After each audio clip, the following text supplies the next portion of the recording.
Les abeilles, cet être si important.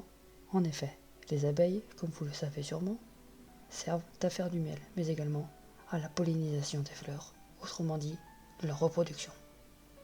Dans cette vidéo, nous allons donc voir la pollinisation et la création du miel, de l'abeille à l'apiculteur, jusqu'à la vente du miel. Les abeilles sont des insectes hyménoptères qui vivent en colonie dans ce que l'on appelle des ruches, naturelles ou artificielles.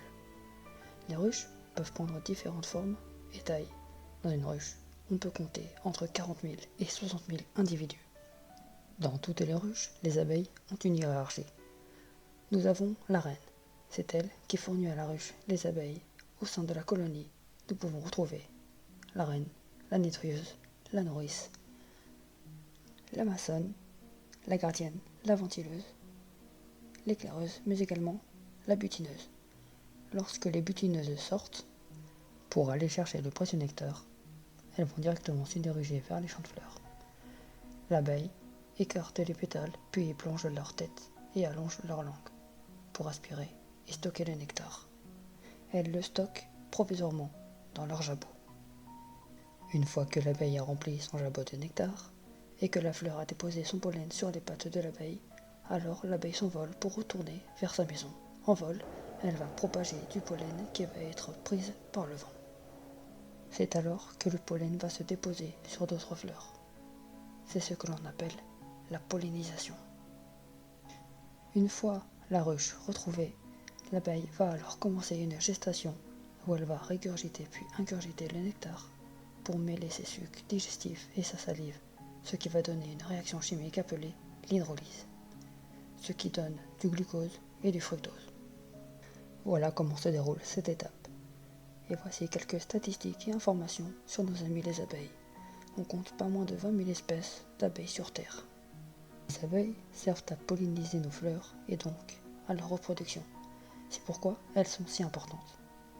Les abeilles sont en danger pour cause la pratique agricole intensive, le dérèglement climatique et les produits de traitement comme les pesticides. Maintenant, voyons ensemble quelques idées reçues sur les abeilles. Les abeilles ont-elles du venin ? Oui, les abeilles produisent leur propre venin, mais la piqûre est totalement bénigne pour l'homme. Est-ce que les abeilles se déchirent l'abdomen et meurent après avoir piqué ? Oui, les abeilles meurent après piqûre, car leur dard reste coincé dans leur corps étranger.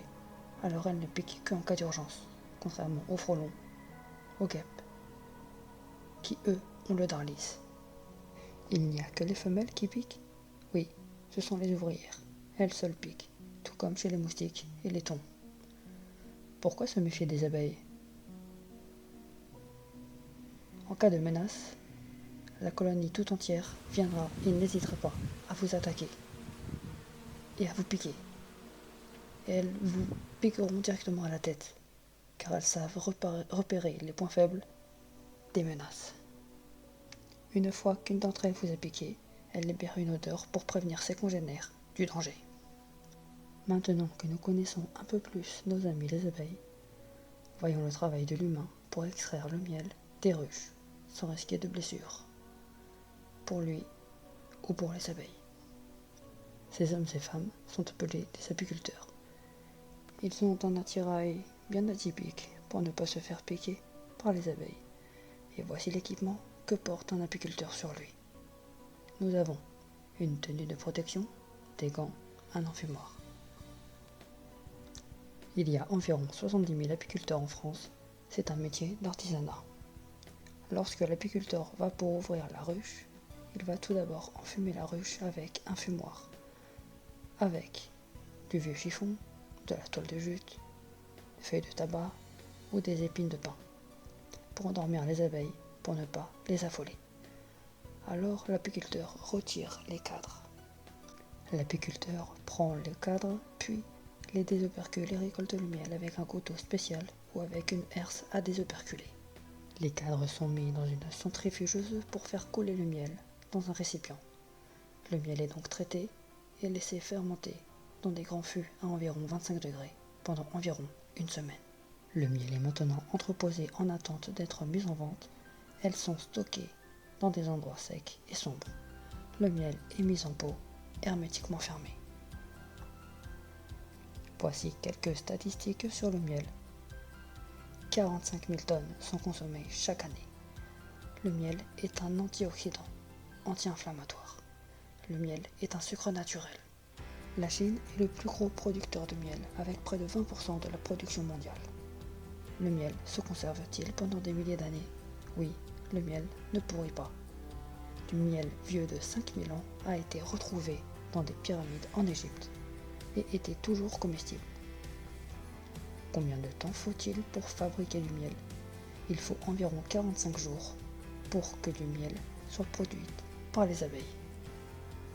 Maintenant que nous savons comment est produit le miel et comment il est récupéré et stocké, il ne reste plus qu'aux apiculteurs à vendre leur miel, soit d'eux-mêmes, ou alors auprès d'un artisan, ou alors par distribution, comme dans les grandes surfaces. Voilà, j'espère que cette vidéo vous aura plu, qu'elle vous aura appris des choses, que j'ai pu répondre à vos différentes interrogations. Si la vidéo vous a plu, n'oubliez pas le pouce, l'abonnement, la cloche et le partage. Quant à moi, je vous dis à la semaine prochaine pour de nouvelles découvertes.